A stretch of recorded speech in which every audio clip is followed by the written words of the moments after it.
आणि यानंतर बुलेटिनमध्ये तुमच्या आमच्या गावखेड्यातल्या घडामोडींचा आढावा. माझं गाव माझा जिल्हा. पुढच्या आठवड्यात राज्यामध्ये जोरदार पावसाचा इशारा. राज्यामध्ये 19 ते 25 मे दरम्यान पावसाचा जोर वाढण्याची शक्यता. कोकणासह पश्चिम महाराष्ट्रात मुसळधार पावसाची शक्यता. बुलढाण्यामध्ये विजेच्या कडकडाटासह जोरदार पाऊस. पावसामुळे अनेक ओढ्यांना पूर. जिल्ह्याला अनेक भागात वादळी वाऱ्यासह पावसाचा इशारा.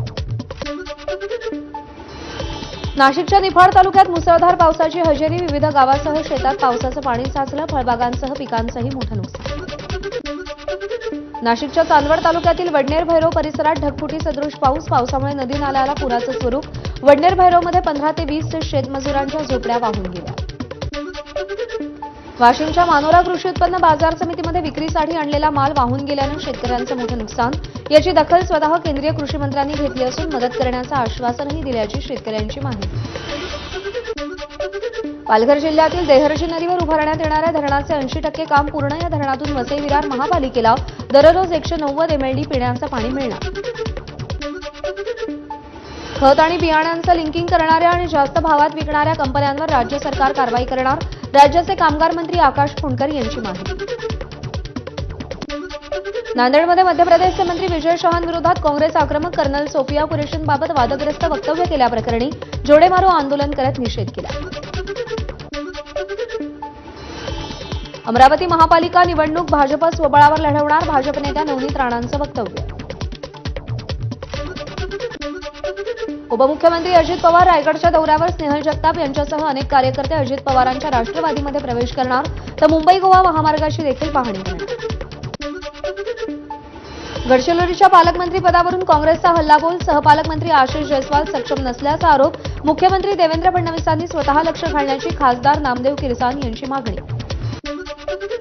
भटक्या विमुक्तांना आता राज्यात कुठेही रेशन मिळणार. महसूल मंत्री चंद्रशेखर बावनकुळे यांची माहिती.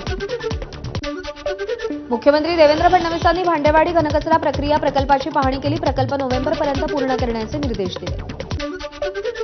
मराठवाडा विद्यापीठाकडे नॅक मूल्यांकन न केलेल्या 476 पैकी तब्बल 233 महाविद्यालयांना दणका. या महाविद्यालयात नव्या शैक्षणिक वर्षात विद्यार्थ्यांना प्रवेश घेता येणार नाही.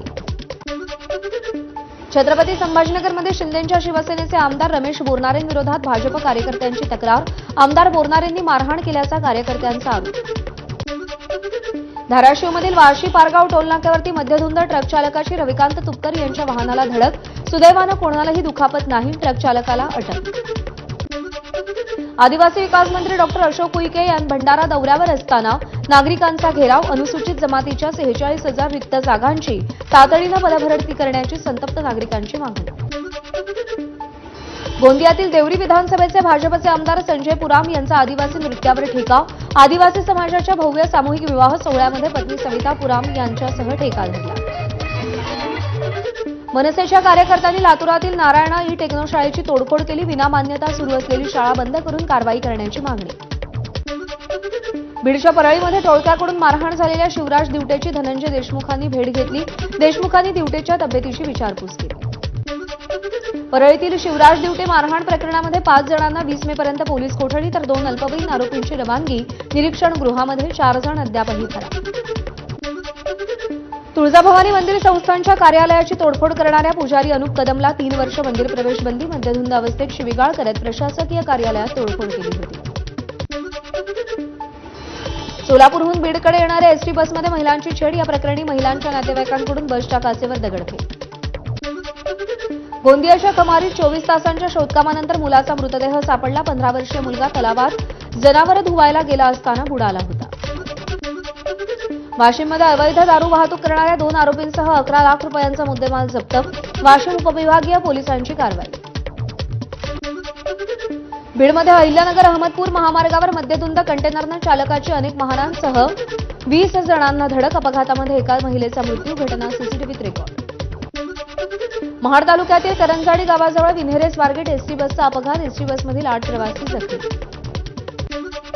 नाशिकच्या नांदगावमध्ये कार आणि मालवाहू ट्रकचा भीषण अपघात. घटनेत 3घांचा जागीच मृत्यू तर 6 जण गंभीर जखमी.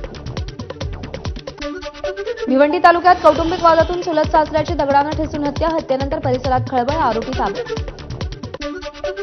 धुळ्यामध्ये गांजा तस्करी करणारा गजाआड तब्बल 28 किलो गांजाची तस्करी करणाऱ्यांना पोलिसांनी बेड्या ठोकल्या. पोलीस उपअधीक्षक सागर देशमुख यांच्या नेतृत्वाखाली कारवाई केली. नालासोपाऱ्यातील प्रगतीनगरमध्ये 5.6 कोटींचा एमडी ड्रग्ज जप्त. या प्रकरणी नायजेरियन महिला अटकेत तर साथीदार फरार.